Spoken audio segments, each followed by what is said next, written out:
Hi friends, welcome back for another Accent Quickie. I'm your host, actor and speech coach Kelli Ruttle, and today's accent is India. In this video, we're going to cover 4 sounds that make the Indian accent distinguishable from others and how you can make those sounds happen. If you find this video useful, consider donating a cup of coffee via the QR code or the link in the comments below. Before we begin, here's a little bit of background info worth noting. India is one of the most diverse countries in the world in terms of speech. Across the country's 28 states, there are 22 official languages, but more than 120 languages can be heard throughout the country. Over and above that, more than 19,000 dialects can also be heard. With so many different languages spoken in close proximity, the English that was brought over from the British colonialists actually unified many parts of the country in terms of communication. You can actually hear English spoken quite extensively throughout the southern states over and above all the other languages. So many different languages and dialects can make it difficult to find traits that are consistent, particular to any one region. However, the sounds that we're going to go over in this video can be found in the majority of Indian speakers and will serve you really well for performance purposes. Okay, let's get started. Important Indian sound number 1, O to O. There are a couple of diphthongs that most Indian accents will turn into pure vowels. The first one is O. Now, what happens with O in a standard American accent is we start with pure vowel O, and it melts into as in should. O, O, O, O, O, O. See, there's movement in the sound. What happens in an Indian accent is they only pronounce the first part and they lop off the second, making it just a pure vowel O. This means that a word like snow will become snow. Over will become ova. Let's try some more.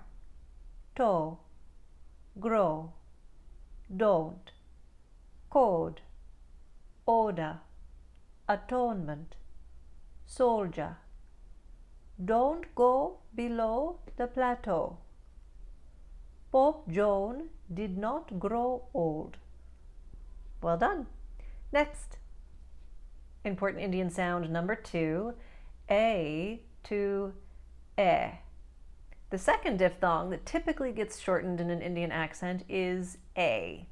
In a standard American accent, the 2 parts of this sound are E, pure vowel E as in set, and it melts into I as in sit. E, A. See, that's how the movement happens in that sound. And again, what happens in an Indian accent is they lop off the second part and they just pronounce that first part. In this case, E.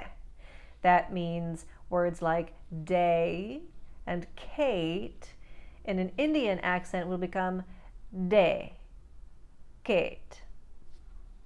Let's try some more. Bait, way, stain, neighbor, playtime, available. Grace was late for her date with David.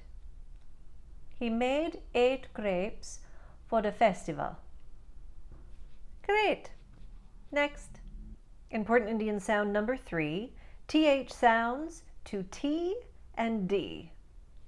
The TH sounds are not present in most of the Indian languages, so they're going to substitute either a T or a D at least part of the time. This substitution is going to be more present in some than others, and it tends to boil down to both location and exposure to English-speaking resources, such as TV and film or attending a university. So, T or D, which one to use? For the unvoiced TH sound, as in think or thorough, see how when I make the TH sound on those words, there's no vocalization. You're going to use T, which also has no vocalization. That means that think and thorough are going to become tink, toro. For the voiced TH sound, as in these or them, did you hear how I was vocalizing when I made those TH sounds?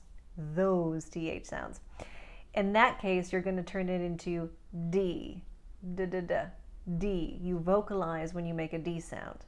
That means words like these and them will turn into these, them. Let's try some more words for practice.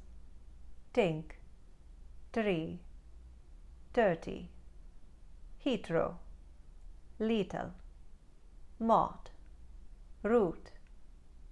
Heathcliff did not find theology therapeutic. Den, dan, dose, Ida, feda, breed, bade. They did not find her brother over there. Wonderful. And lastly, important Indian sound number 4, the non-rhotic rules.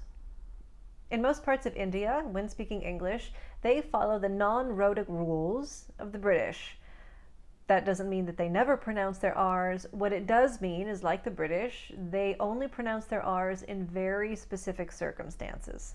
Before a vowel, as in real or bread.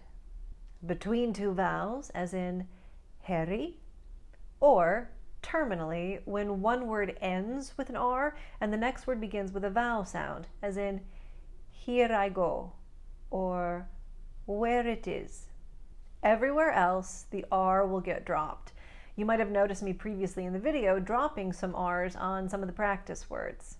When R does get pronounced, it usually has a little bit of a trill. Nothing too crazy. Here's the example. In Standard American, this word would be real. A little bit of a trill in an Indian accent, it would be real. See? Delicate. Not too cray-cray. As one more added tip, I did want to bring up something that an Indian speaker might do with dentalization. In case you listen to some resources outside of this video and you can't decipher what the heck is going on with those T's and D's. Let me explain. A standard American speaker will pronounce a T or a D sound with more of the surface of the front of the tongue, about that much, hitting the hard palate. If I were to say this word, it would be t-t-t, two. For an Indian speaker, only the very tip comes into contact with the roof of the mouth, and where it hits is not on the hard palate, but think of the very back or directly behind the hard palate. That means this word, when the tongue hits, it'll be t-t-t, two.